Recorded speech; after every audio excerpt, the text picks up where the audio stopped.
3/4 inch MDO 3/4 inch panel rapid form cleats. I've been doing concrete for 20 years now, so I thought I'd give this an experiment here and give it a whirl. What I did is I sprayed these forms with a 2-stage coating, super hydrophobic. Normally we use form release, so what I did is I took some xylene and I cleaned the forms before I poured it. I used just standard 3,000, 2,500 PSI mud you can pick up at any hardware store or Home Depot. Sprayed it with a gun similar to this, a little bit bigger. It's not here right now, but 2-stage, let it dry really good. Made sure I got good coating on it, and it did some little bit different stuff to the concrete. One thing I did is when I pulled the nails out, the forms normally stick to the concrete. When I pulled these nails out, I had a hard time keeping the whole box steady because it just falls off. I mean, let me give you an example here. This is how easy the forms come off this stuff. It just literally, I mean, they're just as loose as when I put it together. And I used, you know, the 6-penny duplex on the ends, cleats on the top, but this stuff, I mean, literally had no stick to the concrete whatsoever. And you can see that the forms, you can see that this one here is kind of clouded white. It has the overspray of the top coat on it. This one here, it looks like the concrete had stuck to it, but let me grab some water real quick.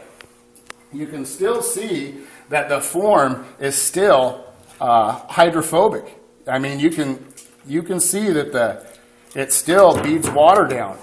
So you'd probably be able to get maybe a couple more pours out of it.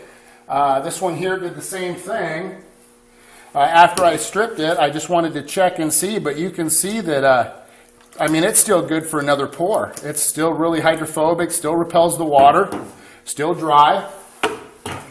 Same with the front form. What I did notice here is that the concrete actually came out pretty smooth for inside of a 3/4 inch form. I didn't sting it or anything. I just tapped on it just to make sure that it, see what it did with rock pockets and pushing the air and stuff in. And to me, as a wall, it looks really good. Even the front form here that we use is really hydrophobic too. Just water just beads off still. I mean, definitely reusable. I know if it was stacked forms and you're walking on it and scratching them, you know, it's going to need a little bit of touch-up, but, you know, it does work. I would definitely recommend this stuff maybe to an architectural concrete guy that's doing a lot of architectural or big commercial walls. Definitely could be reusable.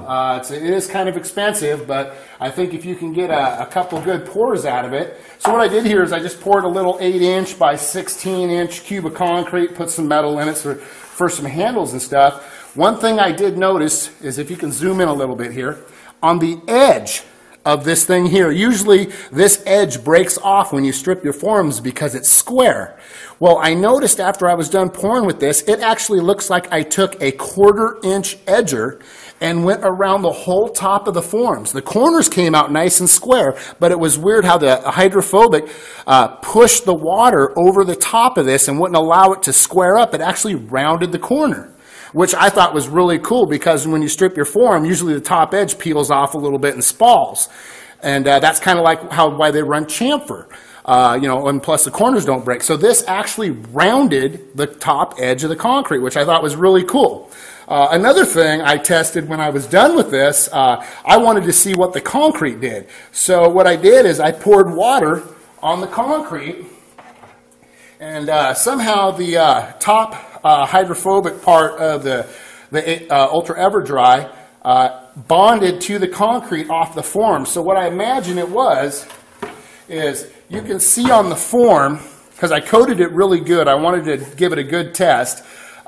This here is still super hydrophobic, but you can see the edge line here of where the concrete was poured, but down here you can also see, that's what I think is the overspray picked up into the concrete, and it bonded to the wet concrete here, and now it's stuck into the concrete. So the overspray I thought was awesome, but you know, it has its ups and its downs, but I thought this was really cool. now the block of concrete is hydrophobic.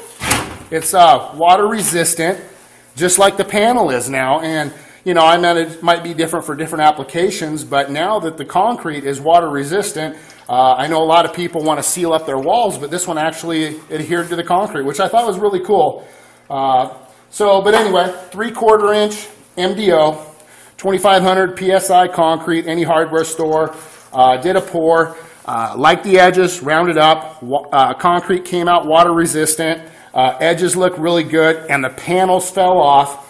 I think a guy, if they were done right, the new forms or at least cleaned, building some nice architectural concrete, could get maybe 3, 4, 5 pours out of one coating of this product. Might last that long, and it's going to give them a nice clean wall. I mean, this is really smooth. It's not even stung. Really came out nice. But anyway, this is Robert from RBC Consultant.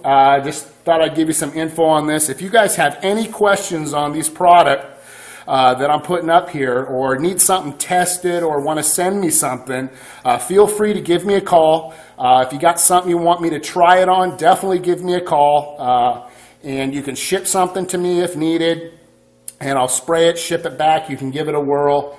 But this was just something that I've been in the trade with, that I know concrete, so I thought it worked out really good. Definitely probably a little too expensive for the residential guy, but commercial, architectural, something really, really fancy. Precast concrete works really good. I think it'd be a definite investment. So anyway, I'm Robert, and look forward to seeing my next video, I hope.